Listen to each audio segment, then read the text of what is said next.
বাংলাদেশে আর বাংলাদেশের বাইরে পৃথিবীর বিভিন্ন প্রান্তে যে যেখান থেকে চ্যানেলে দেখছেন আপনাদের সকলকে সাদর আমন্ত্রণ তৃতীয় মাত্রা দেখবার জন্যে। অতি সম্প্রতি বাংলাদেশের রাজনীতিতে আরও একটি বলা যেতে পারে আবারও একটি গুরুত্বপূর্ণ সাংবিধানিক পরিবর্তন ঘটেছে। মেয়াদ শেষ হবার প্রায় 2 বছর আগেই রাষ্ট্রপতি মোহাম্মদ শাহাবুদ্দিন পদত্যাগ করেছেন।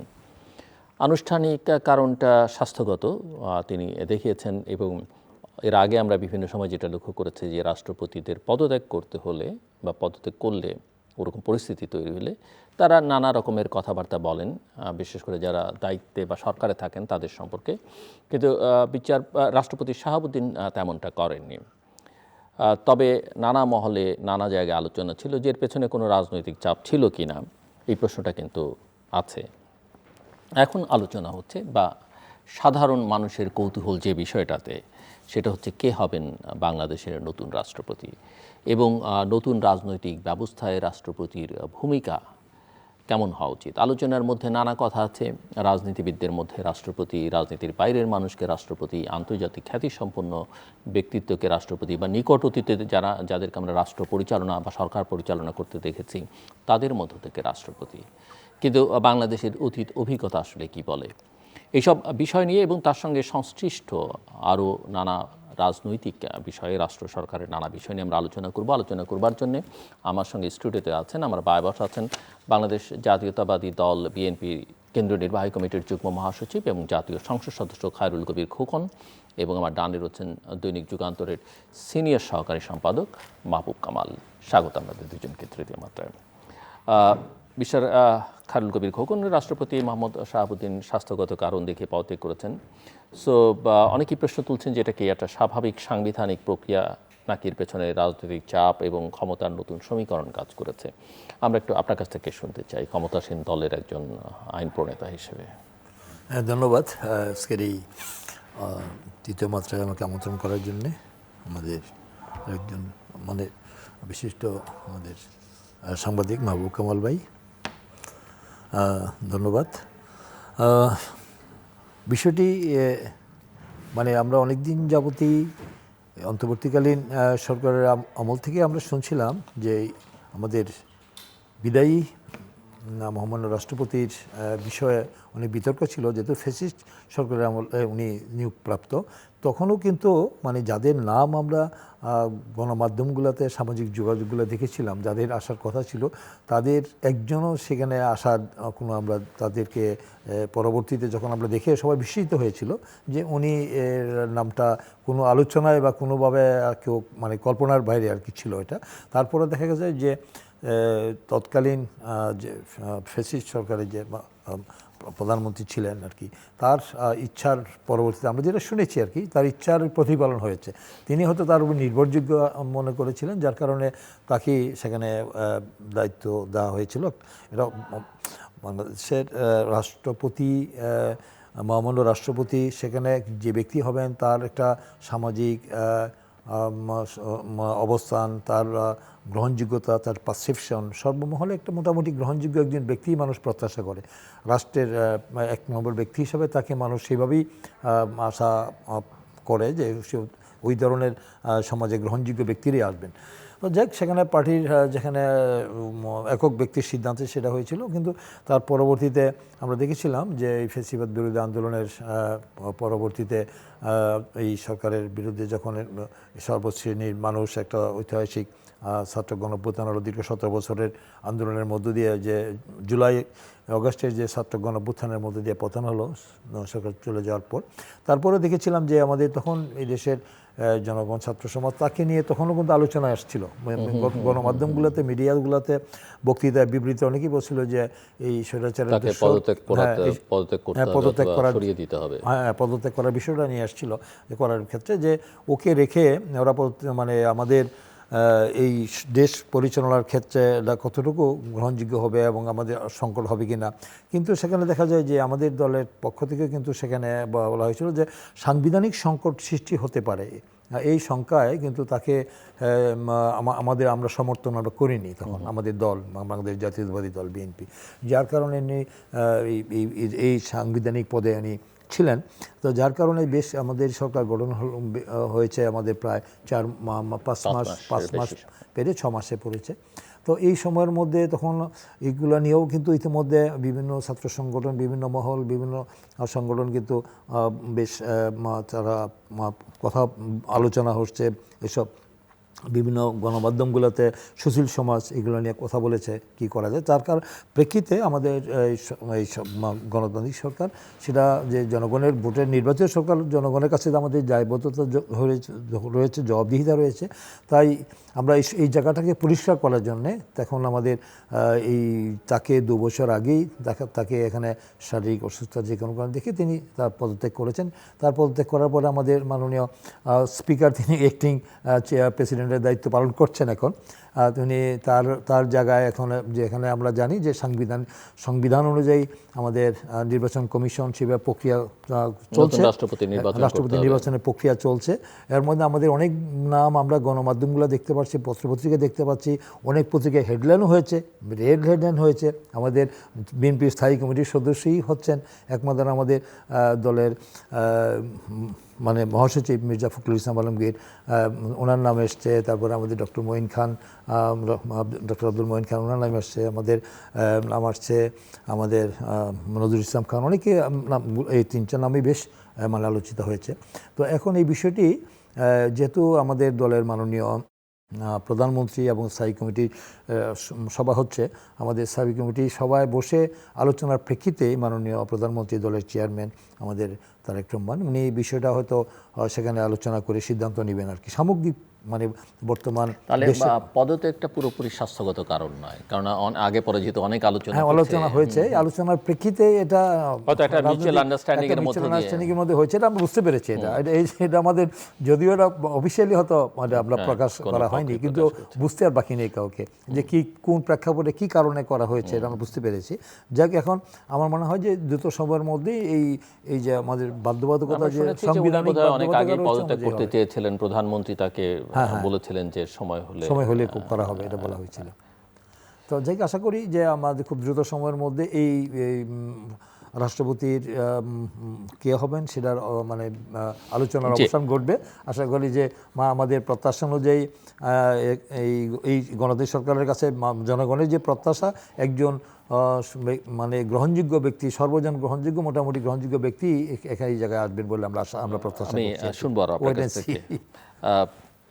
Mister Mahbub Kamal, mister Shahabuddin former president, এবং তিনি শেখ হাসিনা সরকারের সময়ে নির্বাচিত হলেও 2024 সালের অভ্যুত্থান, অন্তর্বর্তীকালীন সরকার এবং 2026 সালের নির্বাচন এবং তারপরেও কয়েকটা মাস তিনি একটা ভিন্ন রাজনৈতিক পর্যায়ে, বিভিন্ন পর্যায়ে দায়িত্ব পালন করেছেন টানা। সো আপনার বিবেচনা, একজন সাংবাদিক হিসেবে, সিনিয়র সাংবাদিক হিসেবে, আমি আপনার কাছ থেকে বুঝতে চাই যে ইতিহাস তার ভূমিকাকে কিভাবে মূল্যায়ন করবে? Thank you.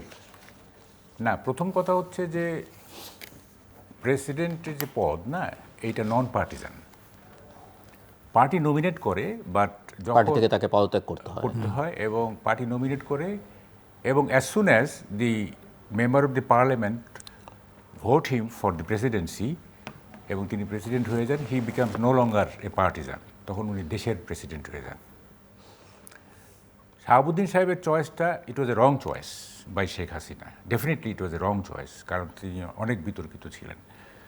কিন্তু যখন উনি প্রেসিডেন্ট হয়ে গেলেন, তখন ওই প্রেসিডেন্সি পদটার জন্য, ওই পদের স্যাংটিটির জন্য, ওই পদের সম্মানের জন্য এটা আমরা মেনে নিয়েছিলাম।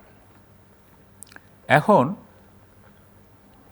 এই দেখেন, এই যখন জুলাই আন্দোলনে যখন অনেকে নিহত হচ্ছিলেন, হত্যা হচ্ছিল ইত্যাদি, তখন হয়তো কেউ এক্সপেক্ট করতে পারতো যে উনি তো রিজাইন করলে পারেন, তাই না?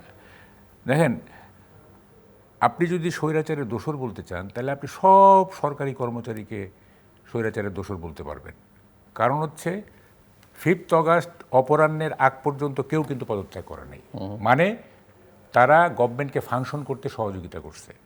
আপনি একটা সচিব যখন কাজ করতেছে 5 অগাস্টে বা 4 অগাস্টে, তার মানে কি, সে তো গভর্নমেন্ট মানে মেশিনারিকে কিন্তু সাহায্য একটা ব্যতিক্রম আছে, সেনাবাহিনী যেমন জনগণের উপরে গুলি চালাবে না, এটা 3rd অগস্টে তারা হ্যাঁ জানিয়ে সেনাবাহিনীর দিয়েছে। কথা বলছি না, আমি বলছি এটা মানে সরকার মানে সেনাবাহিনীকে আমি সরকারি কর্মচারী হিসেবে ফেলতেছি না, যাই হোক সবাইকেও করতে পারেন। কিন্তু এখন আমরা দেখলাম যে 5ই আগস্টের পরে এই প্রেসিডেন্ট এমন কিছু করেন নাই যেটা 5ই আগস্টের স্পিরিটের বিরুদ্ধে যায়, এমন কিছু কিন্তু করেন নাই উনি।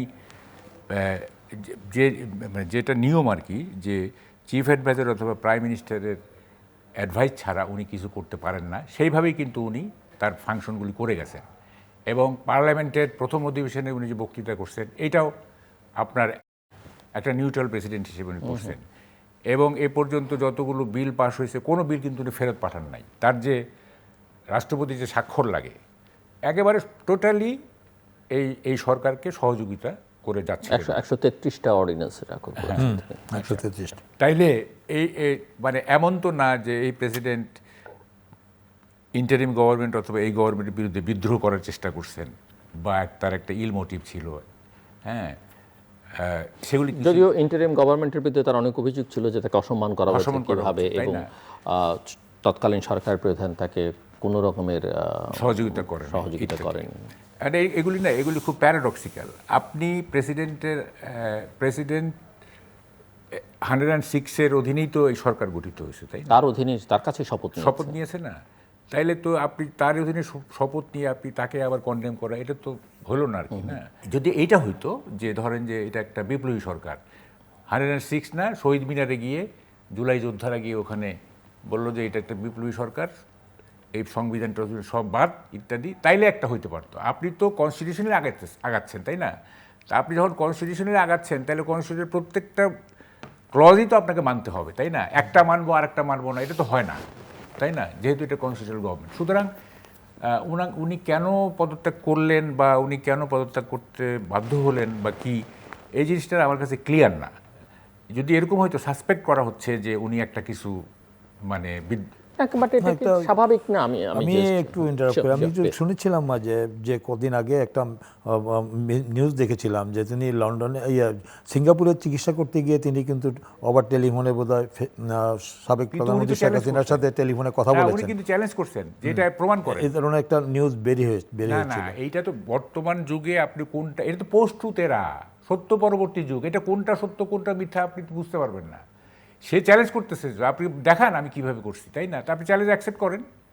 কোনো এই যুগে কোনো কিছুই একেবারে টোটালি গোপন রাখা সম্ভব না, এটা কোনো না কোনোভাবে এটা ফাঁস হবে, প্রমাণ হবে। তো ফলে এইখানে এটা তো ন্যারেটিভের যুগ, এগুলি তো না। কিন্তু আপনি যেটা বলছিলেন যে ওনাকে কেন পদত্যাগ, উনি যেহেতু কিছুই করেননি, কিন্তু এটা খুব স্বাভাবিক না যে যেহেতু আপনি নিজে উল্লেখ করছিলেন উনি যখন রাষ্ট্রপতি হন তখন ওনাকে নিয়ে অনেক সমালোচনা হয়েছে, ওনার অতীত সব কিছু নিয়ে রং চয়েস আপনি বলছিলেন, এবং বিতর্কিত অনেক ইস্যুও আছে, এবং এমনকি রাষ্ট্রপতি হওয়ার পরেও তার কথাবার্তার মধ্যে কিছু বিষয় ছিল যেগুলো খুব একটা মানানসই ছিল না। যদিও একথা ঠিক যে 24-এর অভ্যুত্থান, অন্তর্বর্তী সরকার, 26-এর নির্বাচন, সব জায়গায় উনি একটা পজিটিভ ভূমিকা প্লে করেছেন। কিন্তু ওই রকম একটা সরকারের ওই রকম সময়ে নির্বাচিত ওই রকম একজন ব্যক্তি রাষ্ট্রপতি, তার ভূমিকা যতখানি গ্রহণযোগ্য, এটাকে যদি বিএনপি অনেকেই বলেন যে তারাও তাকে যথেষ্ট সম্মান স্পেস দিয়েছে, এবং তারা তো নিশ্চয়ই চাইবে, কারণ ওনার আরও 2 বছর মেয়াদ আছে, তো বিএনপি কি আরও ওনাকে 2 বছর এখানে কেন? এবং আমি কোনো জায়গায় শুনলাম যে উনি আগেই আসলে পদত্যাগ করতে চেয়েছেন, বর্তমান প্রধানমন্ত্রী তাকে বলেছেন যে সময় হলেই আমরা বলবো এটা সম্মানজনক না। যদি আমি বলি যে 5 মাস হয়েছে না, যদি 1 মাসের মধ্যে বা 15 দিনের মধ্যে, তখন তো প্রশ্ন উঠতো যে খুবই প্রশ্ন উঠতো কি না, আমি বুঝতে চাই না, যদি হয়েই রাষ্ট্রপতিকে সরিয়ে ফেললো বা 1 মাস 2 মাস, মানে যে সময়টা উনি পদত্যাগ করছেন সেই সময়টায় কতগুলি ফ্যাক্টর কিন্তু আমরা স্মেল করতেছি। যেমন ধরেন যে এগুলি বাজারে আছে, এটা আমার কথা ধরে না, যেমন সার্জি গৌর আসতেছেন এখানে, তাই না? এসেছেন তিনি। আচ্ছা, তারপরে আরেকটা আছে যে ডক্টর ইউনূসকে প্রেসিডেন্ট করার একটা চলতেছে, এক ধরনের কি বলে যে কাজ চলতেছে, ইঞ্জিনিয়ারিং চলতেছে, ঠিক আছে? তারপরে ধরেন যে আওয়ামী লীগের সভানেত্রী এবং শেখ হাসিনা উনি ডিসেম্বরে আসবেন বলে হুঙ্কার দিচ্ছেন। হ্যাঁ, অনেকগুলো ফ্যাক্টর কিন্তু এক জায়গায় হয়েছে। হ্যাঁ, এবং অনেকে মনে করতেছে যে একটা ডেলিকেট সময় যাচ্ছে এখন, সেই সময় এই প্রেসিডেন্টকে রাখা ঝুঁকিপূর্ণ এটা হইতে পারে। আমার প্রশ্ন সেইটা না। আমরা তো যদি সাইকোলজি দেখেন, বর্তমান মানে মডার্ন যুগে কিন্তু আপনার কারো পলিটিক্স বুঝতে গেলে তার সাইকোলজিটা বোঝাটা খুব জরুরি। এটা একটা রিসার্চও হয়েছে। যেমন শেখ হাসিনা কেন এরকম করছে, তার সাইকোলজি অ্যানালাইসিস করে বোঝা যায়। ঠিক আছে, তো আমরা যদি এই শাহাবুদ্দিন সাহেবের সাইকোলজিটা অ্যানালাইসিস করি, তাহলে আমি দেখি there is no sign of danger, কোনো বিপদের কোনো চিহ্ন নাই। ঠিক আছে, তারপরে ওনাকে যেতে হইলো। এইটা মানে কোনো ব্যাপার আছে কি না আই এম নট শিওর, কারণ সুনির্দিষ্ট ছাড়া তো এটা বলা যাবে না। তবে আই ডোন্ট থিঙ্ক যে শাহাবুদ্দিন সাহেব ওয়াজ ডিসগ্রেসফুল ফর দিস গভর্নমেন্ট। এইটা অসুন্দরের কিছু ছিল না, কারণ যেহেতু উনি সরকারকে ফলো করতেছেন, এবং এই আমাদের প্রেসিডেন্ট তো প্রাইম মিনিস্টারের ছাড়া রিকমেন্ডেশন। এখানে একটা প্রশ্ন আছে কিনা আপনি চিন্তা করে দেখবেন কিনা, যে যেহেতু বিএনপির একটা কমিটমেন্ট আছে, আমি কিন্তু জাস্ট আপনার দুজনের কাছ থেকে বোঝার জন্য যে রাষ্ট্র কাঠামোর কিছু কিছু সংস্কার তারা করবে, এবং এখানে প্রধানমন্ত্রী রাষ্ট্রপতির ক্ষমতার ভারসাম্য অনেক কিছু তাদের 31 দফায় আছে, ম্যানিফেস্টোতে আছে, জুলাই চার্টারে যেখানে তারা স্বাক্ষর করেছে। সো এই সাংবিধানিক পরিবর্তনগুলো হওয়ার পরেও উনি ঝুঁকিমুক্ত হিসেবে থাকবেন কি না বা রাখা যাবে কিনা, সেটাও একটা বিএনপির কনসার্ন হতে পারে। না, আমরা যা দেখতেছি তখন হয়তো মনে হবে যে এই পরিবর্তন করলো এই কারণেই সরিয়ে দেওয়া হচ্ছে, বা এটা পরিবর্তনের ঠিক আগ মুহূর্তে, সো একটু ব্রিদিং স্পেস থাকলো এর মধ্যে। না, এটা তো প্রাইম মিনিস্টার, আমরা সবাই সংস্কার চাই, আমরা সবাই রিফর্ম চাই, পরিবর্তন চাই। He can do and undo everything, মানে আপনার এই প্রেসিডেন্সির ব্যাপারে এটা তো করতেই পারে। এটা নাথিং মানে আনলফুল, তাই না? না, প্রাইম মিনিস্টার লফুলি কিছু করতে পারেন, এটা সংসদ পারে কাউকে প্রেসিডেন্ট বানাতে এবং ইমপিচ করতে। আমরা বলছি, আমরা সাধারণভাবে বুঝি যে এটা প্রাইম মিনিস্টারের ইচ্ছাটা অনেক গুরুত্বপূর্ণ। লিডার অফ দি হাউস, তাই না? লিডার অফ দি হাউস, এবং উনি চাক বা না চাক, বাংলাদেশের মতো দেশে উনি চাক বা না চাক, তার একটা ইনফ্লুয়েন্স করবেই। It is not Europe, America. হ্যাঁ, তো এখন ওনাকে আমরা দেখছি এখন শাকের পোকা হিসাবে, একেবারে শাকের পোকা, যেরকম কি বলে যে তাকে নির্জীব এবং একটাই থাকে না, ওনাকে দেখছি হি ইজ নট হার্মফুল, তাই না? তো কী কারণে গেল এটা আমরা বুঝবো, লেট থিংস ম্যাচিউর, আমরা বুঝবো যে কী কারণে হয়েছে, এটা বোঝা যাবে। হ্যাঁ, এটা খুব। বাট আমরা ওনার কিছু সাক্ষাৎকারও দেখলাম যে উনি অন্তর্বর্তীকালীন সরকার বা যারা তার পদত্যাগ চেয়েছেন তাদের নিয়ে অনেক কথাবার্তা বলছেন, কিন্তু বর্তমান সরকারকে নিয়ে সেই কোনো কথাবার্তা, নেতিবাচক কথা বলেননি উনি পদত্যাগের পরে।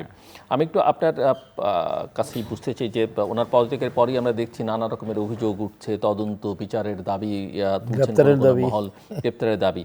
সো এটা কি এক ধরনের প্রকৃত জবাবদিহির উদ্যোগ, নাকি ক্ষমতা হারানোর পর প্রতিপক্ষকে বিচারের মুখোমুখি করবার একটা পুরনো রাজনৈতিক সংস্কৃতির পুনরাবৃত্তি করবার চেষ্টা করছেন? এটা আপনি যেটা বলেন সেটাই, যে পুরনো রাজনীতি সংস্কৃতি সেখানে রয়েছে, যেহেতু সে ফ্যাসিস্ট সরকারের মনোনীত মাননীয় রাষ্ট্রপতি ছিলেন, যার কারণে তার নিয়ে একটু সংশয়, সন্দেহ বা শঙ্কা বা স্বস্তির জায়গাটা অনেকটা ছিল না। যদিও আমরা ওনার অধীনে আমরা শপথ নিয়েছি, সবাই শপথ হয়েছে, এবং তার রাষ্ট্রপতির ভাষণের উপরে বক্তব্য হয়েছে, সেই রাষ্ট্রপতি যে ভাষণ দিয়েছে সেই ভাষণে এই দীর্ঘ 17 বছর ফ্যাসিস্টের সমস্ত মানে কিছুই সে মানে স্বীকার করে নিয়েছেন, এবং সেটার উপরে আলোচনা হয়েছে।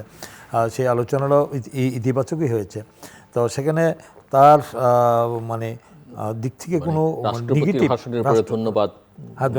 ধন্যবাদের প্রস্তাবের উপরে সেখানে কিন্তু কোনো নেগেটিভ মানে তার দিক থেকে মানে যতগুলো ওই যে 133টা আমাদের অর্ডিন্যান্স পাঠানো হয়েছে, দেওয়া হয়েছে, সবগুলি তিনি যেটা বললেন আমাদের কামাল ভাই, সবগুলি তিনি সই করেছেন, এগ্রি করেছেন। ইচ্ছা করলে উনি কিন্তু করতে পারতেন, মানে 15 দিন পদ সাংবিধানিক জটিলতা কিন্তু দুইটা বিল ফেরত দিয়েছেন, বিচারপতি শাহাবুদ্দিন ফেরত পাঠিয়েছিলেন। হ্যাঁ, তো এটা করেননি উনি, কিন্তু সেই দিক থেকে উনি চেয়েছিলেন যে আমার মনে হয় যে আমাদের এই দল সরকার গঠন করার পর আমাদের সরকার প্রধানদের সাথে মানে হয়তো কিছু আলোচনা হয়েছে, যে বলছেন যে সময় হলে মানে উনি পদত্যাগ করতে চেয়েছিলেন, কিন্তু হয়তো বলছেন যে না, টাইম হলেই আপনাকে মানে বলা হবে। হয়তো সেই সময়টা যেটা আশঙ্কা করছেন যে ডিসেম্বরের দিকে সেখানে হুঙ্কার দিচ্ছে দিল্লি বসে থেকে যে পতিত ফ্যাসিস্ট শেখ হাসিনা বাংলাদেশে ফিরে আসবেন বলে হুঙ্কার দিচ্ছে। তো এই হুঙ্কার দেওয়ার কারণে বিভিন্ন রকম ইকুয়েশন এখানে কাজ করছে। সেই ইকুয়েশনের কারণে পরিস্থিতি কোন দিকে যায়, এবং সাম্প্রতিককালে বিভিন্ন রাজনৈতিক একটা অস্থিতিশীল পরিস্থিতি তৈরি করে বিভিন্ন নন ইস্যু করা হচ্ছে।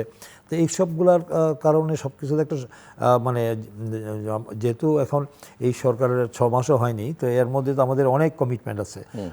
আমাদের একত্রিত পররাষ্ট্র সংস্কার মেরামত, তারপরে আমাদের যে মানুষের কাছে, আমাদের জনগণের কাছে যে আমাদের যে ম্যানিফেস্টো আমাদের যে দিয়েছি, প্রতিশ্রুতি অঙ্গীকার দিয়েছি আমরা, সেগুলো তো আমাদেরকে বাস্তবায়ন করার জন্য অধিকাংশগুলি কিন্তু আমরা একটা জায়গায় নিয়ে এসেছি। একটা মানুষের একটা মানে কনফিডেন্সের জায়গায় কিন্তু আমি মনে করি যে মাননীয় প্রধানমন্ত্রী যে পদক্ষেপগুলি নিয়েছেন এটা ইতিবাচক, এর দেশে বিদেশে প্রশংসিত হয়েছে, সর্বমহলের কাছে প্রশংসিত হয়েছে।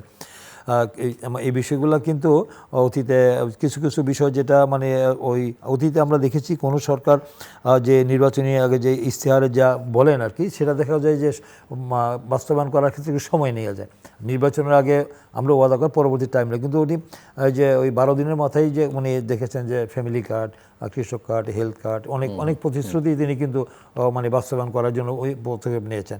যে বাজেটটা হয়েছে সেই বাজেটটাও কিন্তু একটা মানে পজিটিভ হয়েছে আর কি। সেটা অতীতে আমাদের বিশিষ্ট যারা অর্থনীতিবিদ তারাও কিন্তু এটাকে অভিনন্দন জানিয়েছেন এবং বলছেন যে না, এই বাজেটটা একটা এই বিধ্বস্ত বঙ্গুর অর্থনীতির উপর দাঁড়িয়ে একটা দেশকে ধ্বংসের দ্বার প্রান্তে খাদের কিনারে দাঁড় করিয়ে দিয়েছিল। এর মধ্যে এই সর্বোচ্চ বাংলাদেশের ইতিহাসে 9,38,000 কোটি টাকার যে বাজেট, সেই বাজেটটা আর মধ্যে আমরা দেখেছি যে একটা সমন্বয় করার চেষ্টা করা হয়েছে, যে এটা কি, যদিও কিছু ঘাটতি বাজেট আছে সেটা থাকবে না।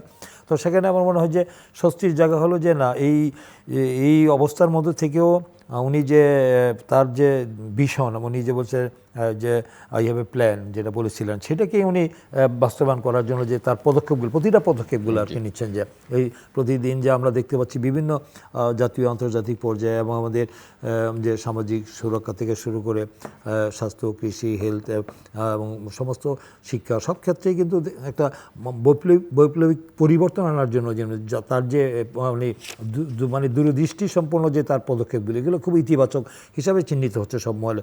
আমাদের বিভিন্ন সাংবাদিক বন্ধুরা বিভিন্ন গণমাধ্যমগুলোতে আসছে এবং সুশীল সমাজ এবং বিশিষ্ট ব্যক্তিরাও সেটাকে প্রশংসা করছেন। তাই আমরা আশা করব যে এই মানে আমাদের প্রতিটি পদক্ষেপ মানে যেন মানে স্বচ্ছতা এবং জবাবদিহিতা, যেটা আমরা বলছি যে আমরা নির্লজ্জ দলীয়করণ করব না, যে আমরা করব না, আমরা রাজনীতিকরণ করব না, আমাদের জনগণের সব কিছু করবেন না আপনারা বলেছেন, কিন্তু আপনারা ইতিমধ্যেই অনেকগুলো কর্পোরেশনে আপনাদের দলের লোকজন আমাদের এর আগেও যখন জেলা পরিষদগুলোর প্রশাসক আপনারা করেন, সেটাও সমালোচনা হচ্ছে যে একটু সময় নিয়ে নির্বাচন করলেই ভালো হতো। কিন্তু সেই সমালোচনা, তীব্র সমালোচনার পরেও আপনারা আবার এই কর্পোরেশনগুলোতে এই যে 12 জনকে দিলেন, 12 জন গুরুত্বপূর্ণ ব্যক্তি পদে তাদেরকে চেয়ারম্যান, এমডি পদে প্রদান করা হয়েছে। এগুলোর বিষয় নিয়েও কিছু কিছু মহলে কথা উঠেছে যে কিন্তু আমি যেটা মনে করি যে একটা সরকারের আমি সব গুরুত্বপূর্ণ জায়গায় বিগত দিনের যে 17 বছরের যে আমলাতান্ত্রিক যে আওয়ামী লীগের তাদের যে দলীয় পছন্দের ব্যক্তিদেরকে দেওয়া হয়েছে, এটা তো ওভারনাইট তো এই 4-5-6 মাসে তো সবাইকে আর সরানো, তাদের অনেক প্রাতাত্মা দোষ রয়ে গেছে প্রশাসনে। এই তাদেরকে দিয়ে এই সরকারের যে পলিসি, যে আমাদের যে নির্বাচনী ওয়াদা, সেগুলো তো বাস্তবায়ন করা সম্ভব। যেমন আমরা জানি যে আমেরিকাতে যেমন আমরা যে জানি যে ডেমোক্রেট এবং আমাদের রিপাবলিকান, তারা যখন যেই দলেই আসুক তাদের টোটালি প্রশাসন তাদের মতো করে তাদের পলিসি বাস্তবায়ন করার জন্য তাদেরকে সেট আপ করা হয়। কিন্তু আমরা যোগ্য লোকদের দেখা হয় যেন আমাদের দেওয়া কমিটমেন্টগুলো যেন বাস্তবায়ন হয়। কিন্তু অন্য চিন্তা চেতনার যদি কর্মকর্তা আসে, যদি সেই সব আমলারা আসে, তাহলে তো সেখানে ওই আগের জটিলতা থেকে যাবে। এখনও যে হচ্ছে না তা না, বিভিন্ন জায়গায় এখনও রয়ে গেছে। আমরা দেখেছি যে বাধ্যতামূলকভাবে অনেক ইয়াদেরকে, ডিসিদেরকে কদিন আগে আপনাদেরকে মানে তাদের নির্ধারিত সময় আগে তারা দিনের বোর্ডরা রাতে করেছে, তাদেরকে কিন্তু অব্যাহতি দেওয়া হয়েছে। এবং আমাদের পুলিশ কর্মকর্তা যারা সরাসরি অবৈধ সরকারের নির্দেশে যেসব অপকর্মগুলো করেছে, যারা অনৈতিক কর্মকাণ্ড করেছে, তাদেরকে কিন্তু চিহ্নিত করে তাদেরকে অনেকগুলোকে অব্যাহতি দেওয়া হয়েছে আমরা পুলিশ কর্মকর্তা। তো এখন এই জন্য আমরা চাচ্ছি যে আমাদের দলের যারা পরীক্ষিত, যারা দুর্দিনের এই ফেসিবাদ বিরোধী আন্দোলনে তারা মামলা খেয়েছে, জেলে গিয়েছে, নির্যাতিত হয়েছে, মামলা খেয়েছে, তারা অনেক ত্যাগ স্বীকার, তারা মোটামুটি বিশ্ববিদ্যালয়ের মাস্টার্স অনার্স করা, তাদের সেই অভিজ্ঞতা রয়েছে যে তারা সেই জায়গায় গেলে তারা হয়তো সে আমাদের সেই কর্পোরেশনের বা সেই প্রতিষ্ঠানের মানে সুনাম বা সে দায়িত্ব পালন করার সেই যোগ্যতা আছে, সে যাচাই বাছাই করে দেওয়া হয়েছে। তারপরেও আমাদের মধ্যে হয়তো যারা এই পদে সাধারণত প্রত্যাশা করে, আমাদের যারা বিসিএস ক্যাডার ব্যুরোক্রেটরা, তারাই প্রত্যাশা করে যে না আমরা চেয়ারম্যান হব, এমডি হব, ওই জায়গাগুলো তাদের একটা সঙ্গত কারণেই তাদের মনের মধ্যে একটি ক্ষোভ, দুঃখ, বেদনা থাকে যে আমাদের পথটা তারা দখল করে ফেললো। কিন্তু যেহেতু এটা চুক্তি ভিত্তিক নিয়োগ দেওয়ার একটা প্রভিশন আছে সরকার, এই দিক থেকে এতে নেতাদেরকে একটু মূল্যায়ন করার ক্ষেত্রে, কারণ তারা তো সুবিধাভোগী, যারা বর্তমানে প্রশাসনে রয়েছে তারা তো ফেসিবাদের সমস্ত সুযোগ সুবিধা পেয়েছে বিগত দিনে, কিন্তু যাদেরকে দেওয়া হয়েছে তারা তো আন্দোলন সংগ্রামে তাদের পরীক্ষিত নেতারা, ত্যাগী নেতা, পরীক্ষিত, তারা অনেক জেল খেটেছে, মার খেয়েছে, তাই জন্য তাদেরকে একটু মূল্যায়ন করা। এই জন্য সফল, তিনি যে রাষ্ট্র পরিচালনায় সফল হবেন, না সেটা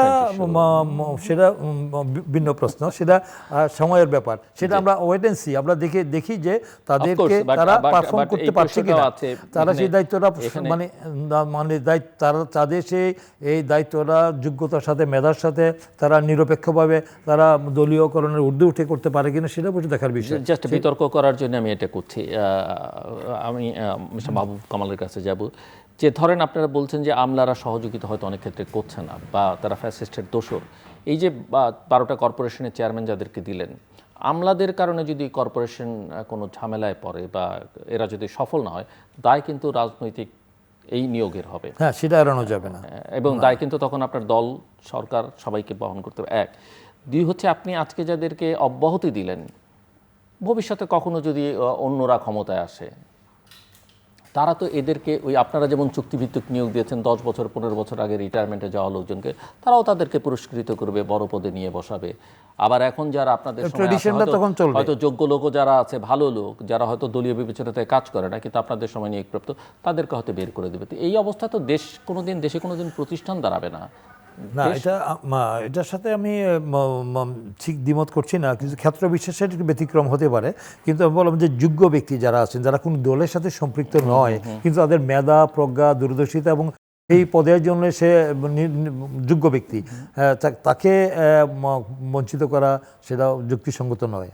আমি ব্যক্তিগতভাবে মনে করব তাদেরকেও মানে সেখানে পদায়ন করতে হবে। তার কাছে আমি আউটপুটটা ভালো পাবো, কারণ তার সেই জায়গায় স্পেশালি সেখানে আমি আমার দেশের জন্য, দলের জন্য ভালো হবে। কিন্তু সেই ব্যক্তির উপরে আস্থা বিশ্বাসটা আমাদের যদি পুরোপুরি না থাকে, যে না তার মেধা আছে, তার সেই যোগ্য ব্যক্তি, কিন্তু তাকে দিয়ে আমার পারপাস সার্ভ হবে কিনা, আমার যে পলিসি এটা করতে পারবো কিনা, সেই সন্দেহের কারণে হয়তো আমরা সেখানে কিছু ক্ষেত্রে ব্যর্থ হবে। মিস্টার মাহবুব কামাল, 90 দিনের মধ্যে নতুন রাষ্ট্রপতি নির্বাচন করতে হবে, এবং এখন প্রশ্ন হচ্ছে যে সরকার কি কেবলমাত্র দলীয়ভাবে বিশ্বস্ত একজনকে বেছে নেবে, নাকি বিরোধী দল, নাগরিক সমাজের কাছে গ্রহণযোগ্য কোনো ব্যক্তির বিষয়ে ঐকমত্য তৈরির চেষ্টা করা উচিত, নাকি এই যে আমরা শুনছি, আপনিই বলছিলেন আন্তর্জাতিক খ্যাতিসম্পন্ন বিগত শাসনামলে দায়িত্বে থাকা, কিংবা দেশের ভেতরেই ওই যে উনি যেরকম বলছেন যোগ্য, সজ্জন, শিক্ষিত, কিন্তু একটা সবার কাছে গ্রহণযোগ্য,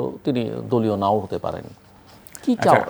আমি দলীয়করণ নিয়ে একটু বলে তারপর আসতেছি। সেটা হচ্ছে যে খোকন ভাই যেটা বললেন রিপাবলিকান এবং ডেমোক্র্যাট, না ওইটার সাথে আমাদেরটা মিলাইলে হবে না। কারণটা হচ্ছে ইউরোপ আমেরিকাতে ব্যক্তির চেয়ে প্রতিষ্ঠান বড়, আমাদের এখানে প্রতিষ্ঠান নাই বলতে গেলে, প্রতিষ্ঠানের চেয়ে ব্যক্তি বড়।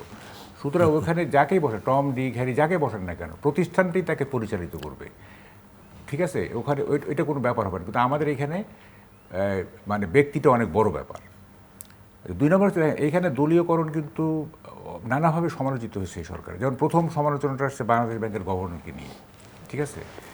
এবং এটা অনেকেই বলছেন যে একজন ইকোনমিস্ট অথবা সে ধরনের আপনার অর্থনীতিতে বা ব্যাংকিংয়ে লং ক্যারিয়ার আছে এরকম একটা হলে ভালো হতো, সেটা করা হয়নি।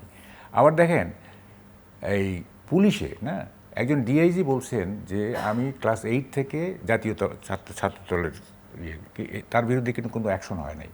আপনি পুলিশকে কিন্তু না, বাট তিনি আর এখন নাই চাকরিতে, মানে তাকে বিশেষ সুবিধা দেওয়া হয়নি। আবার আরেকজন পুলিশ অফিসার ডিআইজি ছিলেন উনি। আবার আরেক পুলিশ অফিসার আবার সে আবার প্রতিযোগিতার নামছে কে বেশি জাতীয়তাবাদী, সেটাও আমি দেখছি।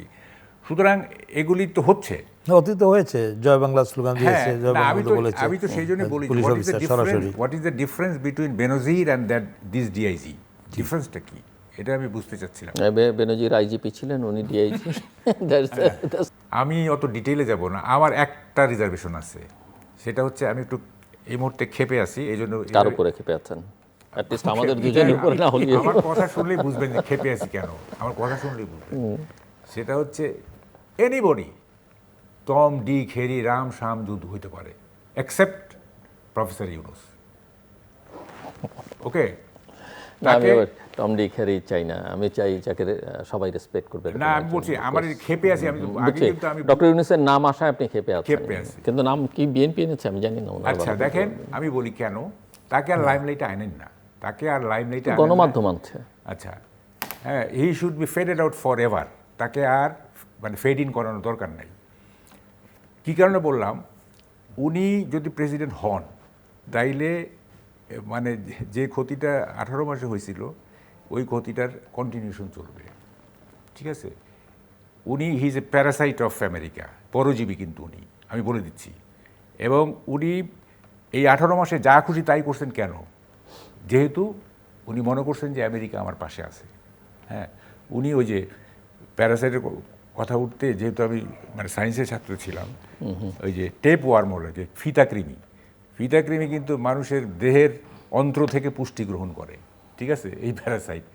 সো ইউনুসের পুষ্টি অর্জন করতেন উনি আমেরিকার কাছ থেকে। সুতরাং ইউনুসকে প্রেসিডেন্ট করা মানে, ডক্টর ইউনুসকে প্রেসিডেন্ট করা মানেই এই দেশ আরেকটা মানে স্টেকে চলে যাবে, মানে এনিবডি এক্সেপ্ট হিম, এনিবডি, এটা রাগের ঠেলায় বললাম আর কি। তো এখন কতগুলি নাম আসছে, এই কি বলে যে নামগুলি আসছে, মির্জা ফখরুল ইসলাম, তারপরে কি বলে যে ডক্টর দুজন না, all of them are eligible for this, সবাই যোগ্য, আমি বলি সবাই যোগ্য।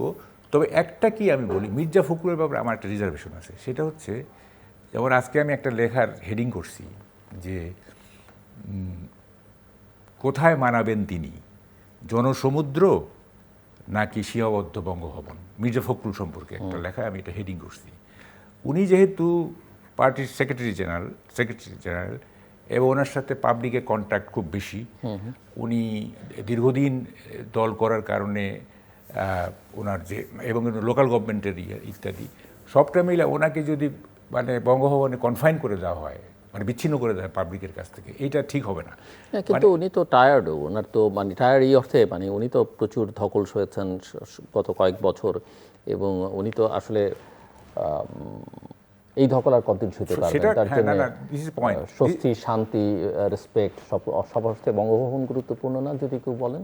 না, আমি বলছি যে উনি বঙ্গভবনে গেলে আপনি আমি বলছি যে উনি হয়তো মহাসচিবের দায়িত্ব আর কতদিন এইভাবে টানতে পারবেন, মানে ওনার যা না, আমি বলছি যে তার ফিজিক কতটুকু পারমিট করবে। আপনি বলছেন যে ওনাকে জনগণের সঙ্গে থাকলে দলের জন্য ভালো, সরকারের জন্য ভালো, কিন্তু কতক্ষণ পর্যন্ত ইনি এটা পারবেন সেটাও একটা ইস্যু। হ্যাঁ, তার ফিজিক্যাল ফিটনেস কতদিন থাকবে সেটা আমরা জানি না। আমি থিওরিটিক্যালি বলতেছি, থিওরিটিক্যালি উনি বঙ্গভবনে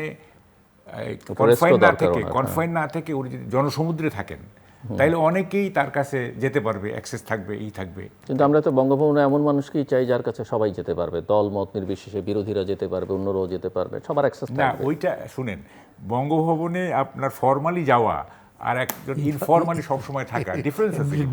আপনি ওখানে তো আপনি অ্যাপয়েন্টমেন্ট করে যেতে হবে, তাই না? অ্যাপয়েন্টমেন্ট করে যাবে না, কিন্তু কথাটা হচ্ছে অ্যাপয়েন্টমেন্ট তো এখনো মির্জা ফখরুল ইসলাম আলমগীর বা গুরুত্বপূর্ণ ব্যক্তিদের সঙ্গে, ইভেন মিস্টার খায়রুল কবির খোকনের সঙ্গে হয়তো অনেককে অ্যাপয়েন্টমেন্ট করে যেতে হবে। আমি বলি শুনেন, আমাদের মন্ত্রী এমপি সকালে ঘুম থেকে উঠে দেখে কি, গেস্ট রুমে 100 জন বসে আছে, বুঝছেন, 100 জন বসে আছে এবং তারা অনেক আগে প্রত্যুষে এসে বসে আছে যে কখন এমপি সাহেব বা মন্ত্রী সাহেব উঠবেন, এবং অনেক সময় পার্সোনাল লাইফে মারাত্মক ডিস্টারবেন্স ক্রিয়েট হয়, হ্যাঁ মারাত্মক। এবং এই জন্য আমি কোনোদিনও এমপি হব না, কারণ এমপি হওয়া মানে হচ্ছে যে আমি মানে আমার পার্সোনাল লাইফ বলতে কিছু থাকবে না। যাই হোক, এখন আমি এমনি বললাম আর কি, এটা ফিজিক্যাল ফিটনেস যদি পারমিট না করে তাহলে কেন হবে, তাই না? তবে যেসব নাম আসছে 3 জনই আমার কাছে যোগ্য মনে হচ্ছে, বিশেষ করে Moin Khan. He is a very sober, sophisticated, হ্যাঁ, মানে এটা he is fit for this presidency, হ্যাঁ, এটা আমি মনে করি। তবে প্রাইম মিনিস্টারকে খুব চিন্তা করে কাজটা করতে হবে, মানে সব দিক যাতে কাভার করা যায়, হ্যাঁ, এবং ইন নো ওয়ে, হ্যাঁ, ওই ইন নো ওয়ে ইউনুস, আমি এটা একেবারে অ্যাসার্ট করতেছি। আমি আপনার সঙ্গে পুরো একমত যে প্রাইম মিনিস্টারকে খুব চিন্তা করে কাজ করতে হবে, কারণ এই নিয়োগের পরে প্রশংসা সমালোচনা দুটোই হতে পারে, কাজে খুব কেয়ারফুল তাকে হতে হবে যে এটা তার ইমেজের সঙ্গে অনেকখানি সম্পর্কিত, তিনি কাকে রাষ্ট্রপতি করছেন, তার ব্যক্তিগত ইমেজের সঙ্গে সম্পর্কিত হবে। মিস্টার খায়রুল কবির খোকন, যে এই পদটা মূলত আনুষ্ঠানিক অনেকে বলে থাকেন, কিন্তু সংকটের সময় অত্যন্ত গুরুত্বপূর্ণ, যে কোনো সংকটের সময় তার সিদ্ধান্ত অত্যন্ত গুরুত্বপূর্ণ হয়ে ওঠে।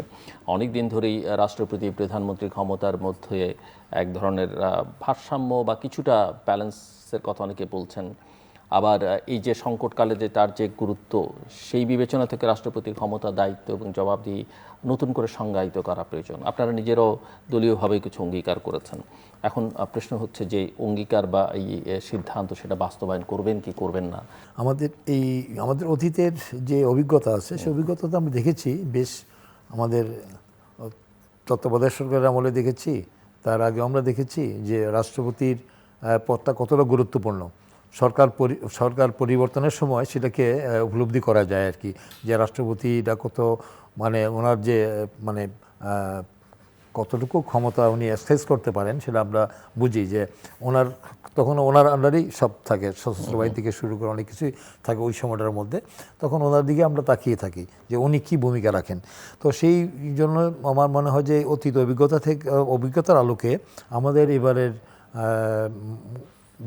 এই যে গণতান্ত্রিক সরকার, যেটা জনগণের ভোটে প্রত্যক্ষ ভোটে নির্বাচিত, সেই গণতান্ত্রিক সরকারের যে মাননীয় প্রধানমন্ত্রী তারেক রহমান, তিনিও তো দেখেছেন এটা, তার পিতাকে দেখেছেন, তার মাতাকে দেখেছেন, তারা কীভাবে করেছেন, এবং তার যে দীর্ঘদিনের যে পুরখা অভিজ্ঞতা, সেই অভিজ্ঞতার আলোকে আমার মনে হয় যে এই বিষয়টি যেহেতু একটু সেন্সিটিভ বিষয়, একটু সংবেদনশীল বিষয়, এটাকে অবশ্যই আমাদের একক সিদ্ধান্ত নেওয়ার ক্ষেত্রে আমাদের মনে হয় যে উনি আমাদের যে নীতি নির্ধারক, যেটা আমাদের স্থায়ী কমিটি রয়েছে, আমার তাদের সাথে আলোচনার একটু পর্যায়ে আমরা জানি, যতটুকু জানি আলোচনার প্রেক্ষিতে উনি সিদ্ধান্তটা গ্রহণ করবেন, হয়তো করার ক্ষেত্রে ফাইনালি হয়তো তার উপর ছেড়ে দিবে। আমরা সাধারণত ওনার সাথে যখন আমরা কোনো মানে এসব গুরুত্বপূর্ণ ইস্যু নিয়ে কথা বলি, তখন দেখা যায় যে একটা ফোরামে কথা বলি, তখন দেখা যায় কোনো সিদ্ধান্ত যে না, এটাকে আমাদের চেয়ারপারসন উনি এটাকে সিদ্ধান্ত দেওয়া হবে, তাহলে সেই সিদ্ধান্তের ক্ষেত্রে হয়তো উনি এককভাবে হয়তো সেটা নিতে পারবেন। আমি জানি না যে উনি কী করতে যাচ্ছেন, কাকে করবেন, কোন প্রক্রিয়া যাবেন, কিন্তু আমরা প্রত্যাশা করছি যে উনি সঠিক সিদ্ধান্ত নেবেন। যে এই পর্যন্ত উনি দায়িত্ব গ্রহণ করার পর থেকে এই 5-6 মাসের মধ্যে, 5 মাস পেরিয়ে গেল, এর মধ্যে যে তিনি যে পদক্ষেপগুলো নিয়েছেন, বিশেষ করে উনি বাংলাদেশে পদার্পণ করার পরে পর্যন্ত ওনার প্রতিটি পদক্ষেপ ইতিবাচক। আমি আমার ক্ষুদ্র অভিজ্ঞতা, আমার রাজনীতিক এই থেকে আমি যেটুকু দেখেছি, তাকে বুঝেছি, সেখানে আমি মনে করি যে তার যে মেধা, প্রজ্ঞা, দূরদর্শিতা, তার যে মানে দেশপ্রেম বা এইসব সংকটকে উত্তরণ করার ক্ষেত্রে কী পদক্ষেপ নেওয়া দরকার, কী করা উচিত, এই বিষয়টা আমার মনে হয় যে উনি ভালো করেই সিদ্ধান্তটা নেবেন, মানে সঠিক সিদ্ধান্ত নেবেন। এই ব্যাপারে আমি খুব আশাবাদী এবং কনফিডেন্ট যে উনি হয়তো ভুল সিদ্ধান্ত নেবেন না, তো সঠিক নেবেন। মানুষ তো থাকবে যে এটা কি রাষ্ট্রপতি পদটাকে দলীয় পুরস্কার বা রাজনৈতিক আনুগত্যের জায়গা হিসেবে ব্যবহার করেছে অতীতে, সবসময় দেখছি, সেটা আপনারা করবেন না। এই সংস্কৃতিটা বদলানো দরকার রাষ্ট্রপতির নিরপেক্ষতা নিশ্চিত করবার জন্য। হ্যাঁ, এটা তো মানে আমাদের দেশের প্রেক্ষাপটে এখনও ওই জায়গাটা মানে আমাদের ওই যে আমাদের ওই যে আশ্বস্ত হওয়ার মতো, মানে আমি একবারে যে একজন যেটা আমাদের মাহবুব কামাল ভাই যে কথা বললেন আর কি, যে আমাদের ডক্টর মোহাম্মদ ইউনূস মানে আমাদের বিদায়ী আমাদের অন্তর্বর্তী সরকারের প্রধান সম্পর্কে উনি যে মন্তব্যটা করছেন আমি তার সাথে আমি একমত পোষণ করছি এবং এই বিষয়টা আলোচনা কোথায় আছে আমি ঠিক জানি না আমি খুব একটা আমি চোখে খুব একটা পড়েনি যে ওনাকে নিয়ে আলোচনা একটা সময় হয়েছিল আগে কিন্তু সাম্প্রতিককালে কোনো আলোচনা এরকমভাবে ইয়াতে আসেনি ওপেন আসেনি বড় রিপোর্ট বেরিয়েছে ইত্তেফাকে হয়তো ইত্তেফাকটা আমি দেখার সুযোগ পাইনি আর কি যে আমি সামাজিক যোগাযোগ বা আদার্স পত্রিকা আমি আমি 5টা পত্রিকা রাখি 5টা পত্রিকার মধ্যে আমি ওইসব এরকম ইঙ্গিত পাইনি আমি সবগুলো প্রথম শ্রেণী পত্রিকাগুলোই কিন্তু সেখানে কিন্তু বিগত দিনগুলোতে তার যে ভূমিকাগুলো যেটা আমরা প্রত্যাশা করেছিলাম সেই প্রত্যাশার মানে প্রাপ্তিটা কিন্তু মানে আমাদের খুব কাছে সুখকর নয় কারণ ওনার যে এনসিপিকে যেভাবে তাদেরকে যে আশ্রয় প্রশ্রয় তাদের মধ্যে দিয়েছে এবং জামাতকে তারা যেভাবে পোস্টিং নিয়োগ দেওয়া হয়েছে অন্তর্বর্তীকালীন সরকারে সেটা আমরা পরবর্তী দেখেছি গুপ্তদেরকে বেশি সুযোগ সুবিধা পেয়েছে এবং তারা এককভাবে সব জায়গায় অ্যাক্সেস পেত এবং তারা দুর্নীতিতেও মানে আমরা দেখেছি যে ওনার সময় যে দুর্নীতি হয়েছে সেটা মানে সমসাময়িককালে অনেক বেশি করাপশন দুর্নীতি হয়েছে সেটা আমাদের মহান জাতীয় সংসদে এগুলো আলোচনা হয়েছে আমাদের অনেকেই বলেছেন যে অন্তর্বর্তীকালীন সময়ের যে দুর্নীতি সেটাও খতিয়ে দেখা হবে সেটাও দুদককে নির্দেশ দেওয়া হয়েছে আমাদের মাননীয় স্বরাষ্ট্রমন্ত্রী তিনিও কিন্তু তার বক্তৃতায় তার মানে সরাসরি বলেছেন যে এই সময় এইগুলা কারা কী করেছেন সেটাকে আমাদের ইয়েতে আনতে হবে তদন্ত করে তার বের করতে হবে এই দুর্নীতির সাথে যে দুর্নীতি খবরগুলি পত্রপত্রিকায় আসছে তাই আমি মনে করি যে উনি ওনার কাছে মানুষের প্রত্যাশার যে করে সেই প্রত্যাশা উনি সে ইয়েটা করতে পারেন নাই মানে আমাদের আন্তর্জাতিকভাবে বলেন দেশীয়ভাবে বলেন তার কাছে যে উনি নোবেল বিজয়ী ছিলেন ওনার কাছে যে উনি যেভাবে আমরা তাকে out of the way support দিয়েছিলাম যে না ওনার মতো একজন ব্যক্তি আসলে সবার কাছে গ্রহণযোগ্য ব্যক্তি উনি কোনো দলের কোনো সাথে সম্পৃক্ত না নিরপেক্ষ একজন ব্যক্তি হিসাবে আমরা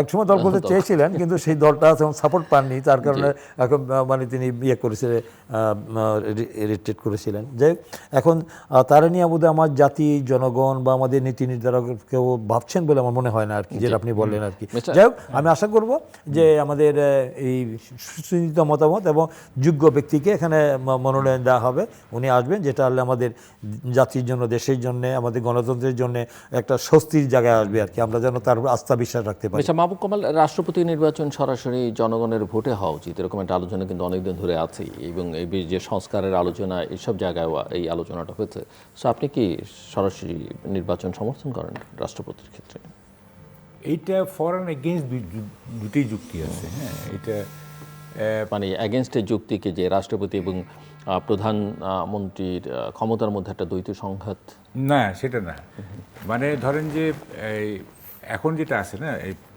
এমপিদের ভোটে নির্বাচিত হন তা আমাদের ওয়েস্টমিনিস্টার ডেমোক্রেসিতে যে মানে সবচেয়ে বড় শুভঙ্করের ফাঁকিটা সেটা হচ্ছে যে আপনি কি বলে যে এইটা সংখ্যাগরিষ্ঠের রুল স্ট্যাবলিশ করে না প্রমাণ করে না it is not the rule of majority ঠিক আছে যেমন ধরেন আপনি থিওরিটিক্যালি বলি আপনি 151টা সিটে 1 ভোট বেশি পাইলেন প্রত্যেকটা সিটে তাই আপনি সরকার গঠন করতে পারবেন আর 149টা সিটে আপনি একটা ভোটও পাইলেন না এটা কি রুল অফ মেজরিটি হলো না তো ফলে এমপিদের ভোটে নির্বাচিত হলে এইটা সমগ্র জনগণের প্রতিনিধিত্ব হচ্ছে এইটা এনশিওর হয় না কিন্তু যখন আপনি কি বলে প্রত্যক্ষ ভোটে করবেন হ্যাঁ প্রতিটা ভোটারের ভোটে করবেন তখন এইটা মানে মেজরিটির রায় হিসাবে আমরা দেখতে পারবো এমপিদের ভোটে কিন্তু মেজরিটির রায় প্রতিফলিত হয় না কারণ এমপিরা নিজেরাই কিন্তু মেজরিটির ভোটে মানে সরকারটা মেজরিটির ভোটে গঠিত হয় না তাই না তো ফলে ওয়েস্টমিনিস্টার পদ্ধতিতে কিছু ত্রুটি আছে এগুলি সমালোচকরা বলেন এগুলি অনেক ক্ষেত্রে যেমন ধরেন কী হয় জার্মানিতে কী হয় প্রেসিডেন্ট নির্বাচনে যদি কেউ 51% ভোট না পায় তাইলে প্রথম দুজন আবার ইলেকশন করতে হয় প্রথম দুজন করলে আপনার 51% হবেই ঠিক আছে 3 জন করলে না হইতে পারে সো যেহেতু 3 জন করলে হয়তো ধরেন কেউ হায়েস্ট যে হলো সে ধরেন 48% এটা মেজরিটি হলো না ফলে আবার প্রথম দুটো করলে কেউ না কেউ 51% হবেনি তখন সেটা মেজরিটির রায় হয়ে গেল ফলে এটা একটা মানে মেজরিটির রায় হয়েছে এইটা প্রত্যক্ষ ভোটে হইলে এইটা বোঝা যাবে হ্যাঁ আবার আপনি যদি এখনকার সিস্টেমে যেটা এমপিরা যে বানায় আর কি, সেইটা হইলে হবে কি আপনার একটা advance section of the society তারা ভোট দিচ্ছে। যখন আপনি ফাইলে চলে গেলে, র্যাঙ্ক থেকে ফাইলে চলে গেলে, তখন আপনার জাজমেন্টটা ঠিক নাও হইতে পারে। কারণ এমপিরা তো প্রাগ্রসর, সাধারণ মানুষের চাইতে প্রাগ্রসর, তো তাদের চিন্তাভাবনা যেখানে চিন্তাভাবনা দিয়ে তারা যাকে ভোট দিচ্ছেন সেইটা মোর মানে কি বলে সুবিবেচনা প্রসূত হবে। একটা গ্রামের রিমোট অঞ্চলের একজন ভোটার, অশীতিপর একটা বৃদ্ধ, সে তো কিছুই বুঝে না, তাই না? তো তার ভোট তো প্রত্যক্ষ ভোটে তো সেও একটা অংশীদার, he is a stakeholder also, তাই না? তাইলে অন অ্যান অ্যাভারেজ আপনার এই কি বলে যে পার্লামেন্টের এখন যে সিস্টেম আছে সেইটা তাদের ভোটে নির্বাচিত হইলে প্রেসিডেন্ট একটা সুবিবেচনার মধ্য দিয়ে নির্বাচিত হয়েছেন এইটা প্রমাণ হয়। আর ওইটাতে হয় যে মেজরিটির ভোটে হয়েছেন এইটা প্রমাণ হবে। এই এমনিতে আপনার কাছে যদি আমি জানতে চাই যে একটি প্রত্যাশা নতুন রাষ্ট্রপতির কাছে, সেটা কি চান? দলীয় আনুগত্য, সাংবিধানিক নিরপেক্ষতা, নাকি রাজনৈতিক সংকটে নৈতিক নেতৃত্ব? না, রাজনৈতিক সংকটের সময় রাজনৈতিক সংকটের সময় যে নৈতিক যে বিষয়টা আপনি কথা বললেন, সেটা তো অবশ্যই থাকতে হবে, এবং সংবিধানের প্রতি এবং সাংবিধানিক আনুগত্য থাকাটাই সবচেয়ে বাঞ্ছনীয় আমি মনে করি। যে কারণ যখন রাষ্ট্রপতি তো শুধু আমাদের দল থেকে আমরা নির্বাচিত করার যে আমাদের সাংবিধানিক যে বিধিবিধান আছে, সেই বিধিবিধান হওয়ার পরে সে তো সব মানে আমরা যখন জাতীয় সংসদ সদস্য নির্বাচিত হয়েছি, তখন তো আমরা শুধু দলীয় প্রতীকে, দলীয় মার্কায় আমরা দল থেকে মনোনয়ন পেয়ে নির্বাচিত হয়ে আমরা জাতীয় সংসদ নির্বাচিত হয়েছি। কিন্তু তখন তো আমি আমার নির্বাচন এলাকায় সবার প্রতিনিধি। আমি যখন মহামান্য রাষ্ট্রপতি যখন হবেন, নির্বাচিত হবেন, তিনি পুরো রাষ্ট্রের মানে তাই না, রাষ্ট্রের প্রতিনিধি। তিনি সাংবিধানিক অনুযায়ী তিনি দেশের দায়িত্বটা পালন করলে এটা সব বাঞ্ছনীয় হবে, এটা গ্রহণযোগ্য হবে, এটি হওয়া উচিত। দল যেখানে আছে দলের আমার কথা দেশ ব্যক্তির চেয়ে দল বড়, দলের চেয়ে দেশ বড়। দেশের স্বার্থে তখন আমাদের রাষ্ট্রপতি যেটা ভালো মনে করবেন, দেশের স্বার্থে, জনগণের স্বার্থে, সেটাই তিনি করবেন, সেটির প্রত্যাশা করা উচিত। আমি এটা আমার ওপিনিয়ন। মিস্টার মাহবুব কামাল, কি মনে হচ্ছে যে নতুন রাষ্ট্রপতি নির্বাচন, এই যে সংস্কার, যে প্রশ্নটা আসলে একজন ব্যক্তিকে নিয়ে নয়, রাষ্ট্রের সাংবিধানিক প্রতিষ্ঠানগুলোকে দলীয় নিয়ন্ত্রণ থেকে মুক্ত করবার একটা আকাঙ্ক্ষা দীর্ঘদিন যাবত, এবং বিএনপির অঙ্গীকারও আছে, তো সেই সংস্কারের প্রথম পরীক্ষা কিনা, পরীক্ষা হবে প্রথম কিনা? কথা হচ্ছে আনুগত্যের প্রশ্নটা কেন আসলো, এর তো ইট ইজ বিয়ন্ড কোয়েশ্চেন। যে যদি প্রাইম মিনিস্টারের সাথে প্রেসিডেন্টের ক্ষমতার ভারসাম্য করা হয়, তাইলে না president can B A threat. Unless এটা করা হচ্ছে, president he is not a threat, তাকে তো করা তো হবে না। যতক্ষণ না হবে, কিছুটা তো হবে, যতক্ষণ না হবে he is not at A threat. কারণ তাকে তো প্রাইম মিনিস্টারের অ্যাডভাইস শুনে কাজ করতে হবে, এবং না করলে ইমপিচমেন্টের প্রভিশন আছে, তাই না? তো প্রেসিডেন্ট এই যে প্রিভেলিং যে ল, সেটাতে হি ইজ বাউন্ড টু মানে ওবে প্রাইম মিনিস্টার, ঠিক আছে? তো ওবে বলাটা ভুল হচ্ছে, কারণ প্রেসিডেন্ট তো একটা এক নম্বর পদ। He is bound to go parallel with the prime minister, rather. হ্যাঁ, তো ফলে সরকারের ইচ্ছে বাস্তবায়ন করা। হ্যাঁ, তো এখানে তো আনুগত্য চাই বা না চাই, লিটল ম্যাটার্স, সাংবিধানিক প্রক্রিয়ার মধ্যে হবে। হ্যাঁ, উনি এমনিতেই অনুগত, এমনিতেই অনুগত। হ্যাঁ, একটা আছে মানে অনুগত থাকিতে বাধ্য। তবে হ্যাঁ, একটা আছে, ধরো যে সিচুয়েশন খুব ক্রিটিক্যাল হয়ে গেল, খুবই ক্রিটিক্যাল, আপনার বাধ্যগত। তো ধরেন ডকট্রিন অফ নেসেসিটিতে যত প্রেসিডেন্ট অ্যাকচুয়ালি পার্লামেন্ট ডিসলভ করার ক্ষমতা তো প্রেসিডেন্টের, তাই না? এখন এই স্বাভাবিক অবস্থায় তৈরি পার্লামেন্ট ডিসলভ করতে পারবেন না, তাই না?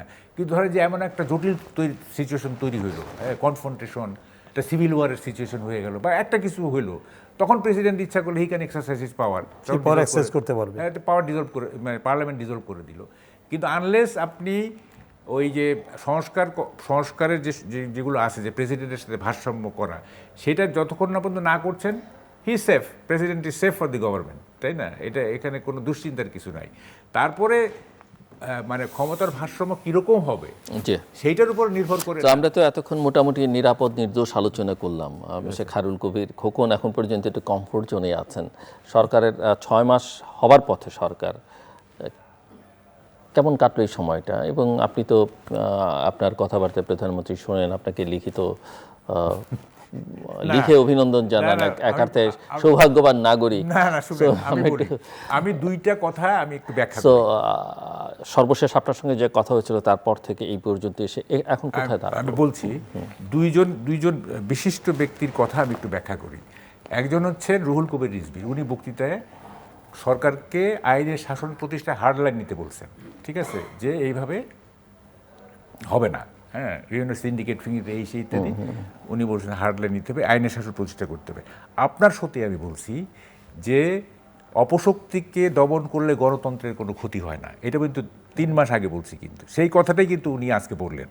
I told it 3 months earlier, ঠিক আছে। এবং এটা করতে হবে, আপনাকে হার্ডলাইনে যেতে হবে টু এই যে অপশক্তিকে দমন করতে, হ্যাঁ, গণতান্ত্রিক শক্তিকে না অবশ্যই।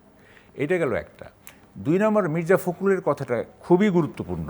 উনি বলছেন যে গত 5 মাসে প্রাইম মিনিস্টার ছাড়া রাষ্ট্র এবং প্রশাসনের কোনো কিছু পরিবর্তন হয় নাই, একমাত্র প্রধানমন্ত্রী ব্যতীত। হ্যাঁ, হয় নাই। আপনার সাথে আমি বলছি যে I don't find any pleasant, আমি কোনো মনোরম দৃশ্য দেখছি না। একটাই দেখছি যে প্রধানমন্ত্রী হ্যাজ ডেভেলপড মানে কি বলে যে কালচার অফ প্রিমিয়ারশিপ অফিস, তার নিজস্ব একটা প্রিমিয়ারশিপের কালচার তৈরি করছেন। আপনার সাথে কিন্তু আমি বলছি, এছাড়া আমি কোনো প্লেজেন্ট দৃশ্য দেখছি না। এখন দেখেন, এটা ঠিক আছে, প্রাইম মিনিস্টার একটা প্রিমিয়ারশিপের নতুন কালচার তৈরি করছেন, এই যে আপনার প্রো পিপুল, কৃচ্ছ সাধন, তো মানে একটা casual, humble, down to earth, হ্যাঁ ডাউন টু আর্থ, একটা ক্যাজুয়াল লোক হিসেবে এটা খুবই ভালো। ইউরোপে তাই আছে আর কি। আমি একটা উদাহরণ দিয়েছিলাম যে ডেভিড ক্যামেরুনের একটা দৃশ্য, এই যে এইখানে একটা নিউজ পেপার হাতে ব্রেড হাঁটতেছে, উনি কিন্তু জিতে গেছেন, নেক্সট ডেতে উনি প্রাইম মিনিস্টার, হ্যাঁ, যাই হোক। কিন্তু প্রশ্ন সেখানে না, প্রশ্নটা হচ্ছে যে মানে এই যে পার্সোনাল একটা উনি যে ক্যারেক্টারিস্টিক ডেভেলপ করলেন, একটা প্লেজেন্ট একটা পার্সোনালিটি হইল, এইটা ছাড়া কি হইল সেটা আমি বলতে চাই। হ্যাঁ, যে যেমন ধরেন উনি বলছেন এই লন্ডন থেকে এসে বললেন যে I have a plan, I have a plan, তো ইত্যাদি সব কিছু ইত্যাদি। তো সেই প্ল্যানটা কী? দেন পার্সোনালি আমি যখন উনি বলছেন যে প্ল্যান, তখন আমি ভাবছিলাম উনি বোধহয় he is going to be like one, Mahathir or মানে দেং জিওপিং, এরকম কিছু একটা বোধহয় উনি হতে যাচ্ছেন। আমি পার্সোনালি এটা মনে করছিলাম। যেমন ধরেন যে এই 3 জনের নাম বললাম না, তারা কখনো পপুলিস্ট কোনো প্রোগ্রাম হাতে নেন নাই অ্যাপারেন্টলি, বা এই মুহূর্তে কঠিন সিদ্ধান্ত নিতে হবে, কঠিন সিদ্ধান্ত নিতে হয়েছে এটা, হ্যাঁ। কিন্তু আমরা তারেক রহমানের মধ্যে দেখতেছি উনি পপুলিস্ট সিদ্ধান্ত নিতে, মানে উনি পপুলিস্ট ক্যারেক্টার নিছেন আর কি। পপুলিস্ট ক্যারেক্টার দিয়ে হবে না, হবে না। কী কারণে আমি বলি, যেমন যেমন যেমন ধরেন যে দেং জিওপিং, না, দেং জিওপিংকে বলা হয় যে আর্কিটেক্ট অফ মডার্ন চায়না। হ্যাঁ, উনি সোশ্যালিজমকে চায়নার সার্কামস্ট্যান্সের মধ্যে ওই বোতলে ঢুকাইছেন, হ্যাঁ, এবং একটা মার্কেট ইকোনমি করে ওটা একটা জায়গায় আসছে, একটা নতুন অর্থনীতি ডেভেলপ করছে। তো ওনার যেমন রেগানের নামে একটা কথাই আছে, রেগানোমিক্স। রেগান এমন একটা অর্থনীতি তৈরি করছেন, ওই ইকোনমিক্সে একটা নতুন টার্ম বের হচ্ছে রেগানোমিক্স, প্রেসিডেন্ট রেগান। হ্যাঁ, তা আমাদের ধরে আবার হাসিনোমিক্স বের করেছেন, এখন হচ্ছে তারিকমিক কি তারিকমিক্স, এরকম একটা দরকার, এরকম একটা দরকার। এবং এই জন্য কিন্তু মানে হয় কি, মানে আমাদের শাসকরা করে কি, জনগণের লেজুর ভিত্তি করে, বুঝছেন। তারা যে জনগণকে লিড করবে, আমি তারেক রহমানকে বলতেছি না, সবাই জনগণ যা চায় সেইভাবে আসে, কিন্তু জনগণ তো সবসময় সঠিকভাবে চিন্তা করে না। আমি তো লিডার, আমি জনগণকে লিড করব। এখন এই কর্মসূচি জনপ্রিয় না অজনপ্রিয় আমি দেখবো না, এটা আলটিমেটলি জনগণকে সুফল দিবে কিনা দ্যাট ম্যাটার্স, তাই না। যে কারণে লিক ওয়ান এবং মাহাতিররা তারা কিছু কিছু ডেমোক্রেসি খর্বও করছে তারা, হ্যাঁ, ওরা কিন্তু ক্লাসিক্যাল ডেমোক্রেট না, ওর কিছু কিছু খর্ব, যেমন বাচ্চার সিদ্ধান্ত বাচ্চা নেয় না, প্যারেন্টসরা নেয়, এরকম এক্স্যাক্টলি। তো শিশুরা দেশে কি স্কুলে যেতে চায় না, এই গণতন্ত্র তো দেওয়া যাবে না, যাবে। তো ফলে আপনাকে একটা আমি বলি কি, দেখেন আমাদের এখন উচিত অর্থনীতি নিয়ে চিন্তা করা। অর্থনীতির অবস্থা কিন্তু ভালো না। আপনি এখন আপনার সব সময় তো খুব কম, শেষ করতে ওনাকে সময় দিতে হবে। যেমন আপনি ধরেন যে IMF এর সিগন্যাল ছাড়া কি বলে যে পে স্কেল বাস্তবায়ন করা যাবে না। It has unmasked the reality of our economy. আমাদের অর্থনীতির চেহারা কিন্তু উন্মোচিত করছে এই একটা বাক্যে।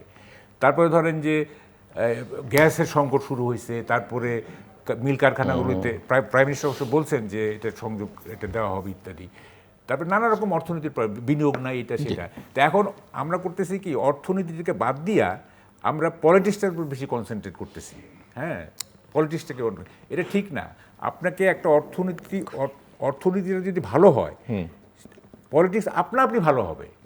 অর্থনীতির স্ট্রাকচার, পলিটিক্স হচ্ছে সুপার স্ট্রাকচার। আপনি অর্থনীতির ভিত শক্ত করেন, সুপার স্ট্রাকচার অটোমেটিক ভালো হয়ে যাবে। জি, ধন্যবাদ। মিস্টার খায়রুল কবির খোকন, শুনছিলেন আপনি যে কিছু পপুলিস্ট জনতুষ্টির মধ্যে ঢুকে পড়েছেন আপনারা, এবং যে কারণে অপশক্তি মাথাচাড়া দিয়ে উঠছে, কোনো কিছুই সেই অর্থে নিয়ন্ত্রণ করা যাচ্ছে না। যদি উনি বলেছেন যে প্রধানমন্ত্রীর মধ্যেই একমাত্র পরিবর্তন, মির্জা ফখরুল ইসলাম আলমগীরও বলেছেন, কিন্তু বাকিরা কোথায়? ওই যে আমি যেটা বলছি যে একা মেসি, নেইমার, রোনালদো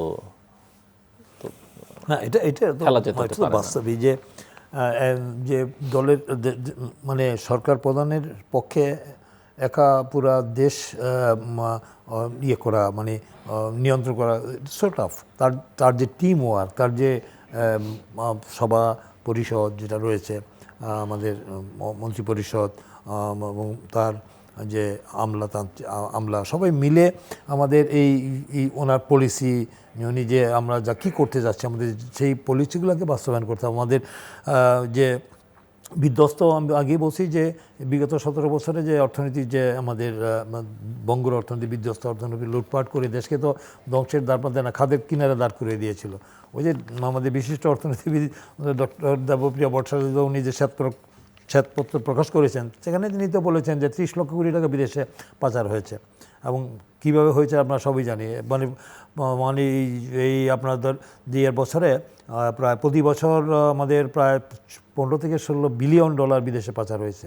ওই 17 বছরে আমরা যতটুকু জানি যে প্রায় 1,43 বিলিয়ন ডলার বিদেশে পাচার হয়েছে। এই এর মধ্যে না, এটা দেবপ্রিয় হিসাবে 234 billion dollar, 234 billion, right, 134 billion, 234 billion.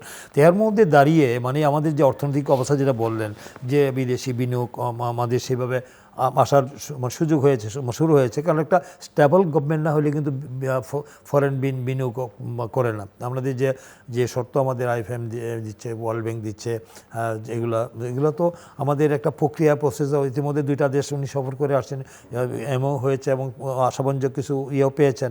আশা করি এই যে মালয়েশিয়া এবং চায়না সফর করে আসলেন, এবং আমি মনে করি যে আবার কদিন পরে আবার তিনি সেপ্টেম্বরে আমাদের সোফারাইনো, আমি জানি যে মাননীয় প্রধানমন্ত্রী তিনি মার্কিন যুক্তরাষ্ট্রেও যাবেন। তো এর মধ্যে আমাদের দেশের যে অর্থনৈতিক যে অবস্থা, সেই অবস্থা আমাদের ওইটাকে আমাদের যদি যে পরিমাণ দুর্নীতি লুটপাট হয়েছে, সেটা যদি আমরা লাগাম টেনে ধরতে পারি, আমরা যদি সেখানে ওই যেটা বললেন যে আমাদের দলের মহাসচিব আমার মির্জা ফখরুল ইসলাম আলমগীর, সেটা আসলে উনি আসলে এটা একটু মানে একটি রূপকর থেকেই বলেছেন কথাটি, যে এই কথা বলেছেন যেন আমরা সবাই যেন সতর্ক হই। কারণ ওনার পরিষদ যেটা আছে, উনি একার পক্ষে সম্ভব, উনি একা ঠিক আছেন, কিন্তু ওই আমরা যেন আরও বেশি তৎপর হই, এবং না হলে আমাদেরকে বড় ধরনের খেসারত দিতে হবে। কারণ এটা আমাদের কাছে মানুষের অনেক বেশি আশা আকাঙ্ক্ষা প্রত্যাশা। কারণ তারা যে আশা আকাঙ্ক্ষা প্রত্যাশা নিয়ে তারা যে প্রত্যক্ষ ভোট দিয়ে তাদের পছন্দের প্রার্থী, পছন্দের মার্কা, পছন্দের দলকে তারা আজকে নির্বাচিত করে সরকার গঠন করার সুযোগ করে দিয়েছে, আমরা আজকে সরকার পরিচালনার সুযোগ পেয়েছি। আমরা তো আমাদের দল চাচ্ছি যে আমাদের যেন ওই অতীতের মতো, আমরা যে অতীতে তারা যে কাজগুলি করেছে, দলীয়করণ, লুটপাট, দুর্নীতি, সেটা যদি আমাদের এই সরকার থেকে তো সম্পূর্ণ ভিন্ন হতে হবে। কারণ আমাদের কাছে আমরা 5 বার রাষ্ট্রীয় ক্ষমতায় আসছি, আমরা তো জনগণের প্রত্যক্ষ মানে ম্যান্ডেট রায় নিয়ে আসছি, আমাদের কাছে প্রত্যাশা মানুষের বেশি। তাই সেই প্রত্যাশার যে প্রাপ্তির ঘাটতি হয়, তাহলে মানুষের রিয়াকশনটা একটু বেশি হয়। তাই এই জন্য আমাদের কাছে মানুষের বেশি প্রত্যাশা বেশি। সেই প্রত্যাশা পূরণ করার জন্য আমাদের অত্যন্ত সচেতন হতে হবে। প্রতিটি পদক্ষেপ আমাদের খুব মানে চিন্তিত পদক্ষেপ নিতে হবে। কোনো দুর্নীতি, লুটপাট, দলীয়করণ থেকে উঠে থাকতে হবে। আমাদের যে কমিটমেন্ট, আমাদের যে 31 দফা রাষ্ট্র সংস্কার মেরামতের যে রূপরেখা আমরা দিয়েছি, যে আমাদের ম্যানিফেস্টোতে যে আমরা বলেছি, সেগুলো তো আমরা বাস্তবায়ন করার আমরা চেষ্টা করছি। সেটা করার জন্য, বাস্তবায়ন করার জন্য আমাদেরকে মানে সেইভাবে ইনস্ট্রাকশন দেওয়া হয়েছে। আমরা সমাজে যেন দুর্নীতি, লুটপাট, মাদক, চাঁদা, ধরনের কিশোর গ্যাং এবং দলীয়করণ, এগুলো তো উঠে থাকার জন্য বলা হয়েছে, এবং সে ফলে তাদের দলের কোনো নেতা কোনো ইনভলভ হলে তাদের বিরুদ্ধে ব্যবস্থা নেওয়ার দেওয়া হয়েছে।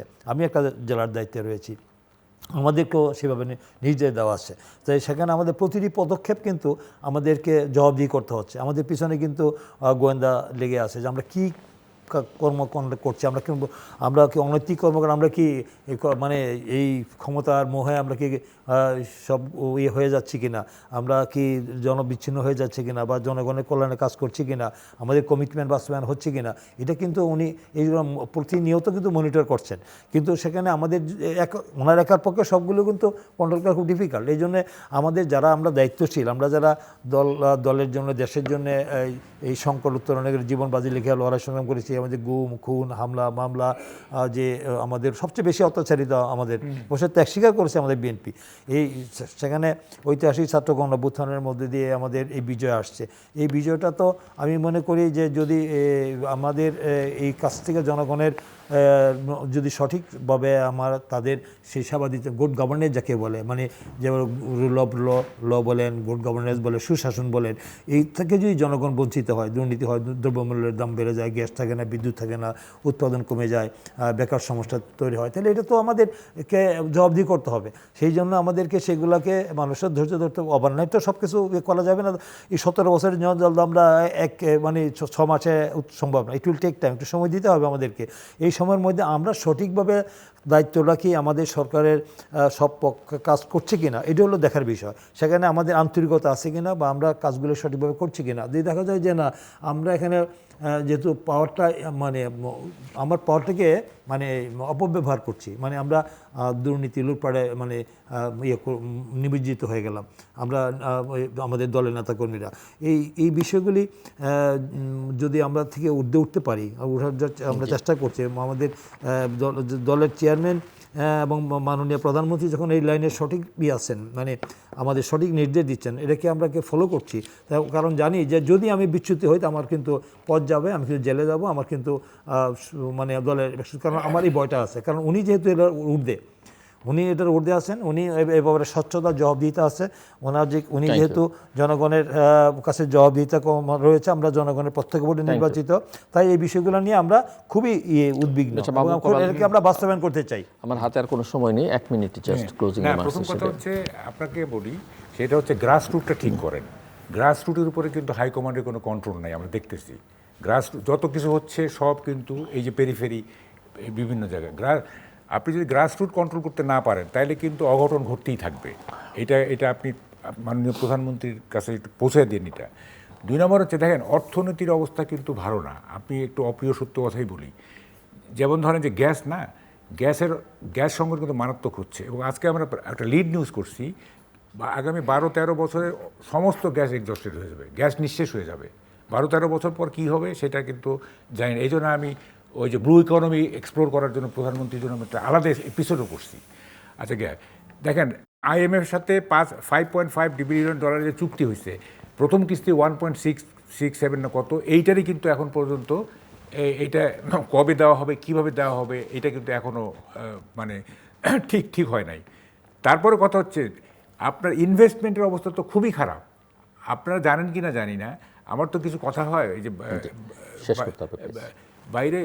বাইরের ইনভেস্টররা কোনোভাবেই উৎসাহিত হতে পারছে না বাংলাদেশে ইনভেস্ট করতে, কোনোভাবেই উৎসাহিত হতে পারছে না। যদি অস্থিতিশীল পরিস্থিতি তৈরি করার চেষ্টা করা হয়, এটা ইজি ডুইং বিজনেস, সবগুলো স্টেবল না হতে পারে। আমরা দেখতে পাচ্ছি সাম্প্রতিককালে নন ইস্যু করে দেশে একটি সংঘাত, মানে সংঘর্ষ করে, মানে দেশে একটা গায়ে পড়ে আর কি, মানে ইনভেস্টমেন্ট ফ্রেন্ডলি এনভায়রনমেন্ট যদি না করেন, ইজি ডুইং বিজনেসের প্যারামিটারগুলি ঠিক না থাকে, ইনভেস্টমেন্ট পাবেন না। এটা উইল ফোর্স দিয়ে হবে না। Thank you.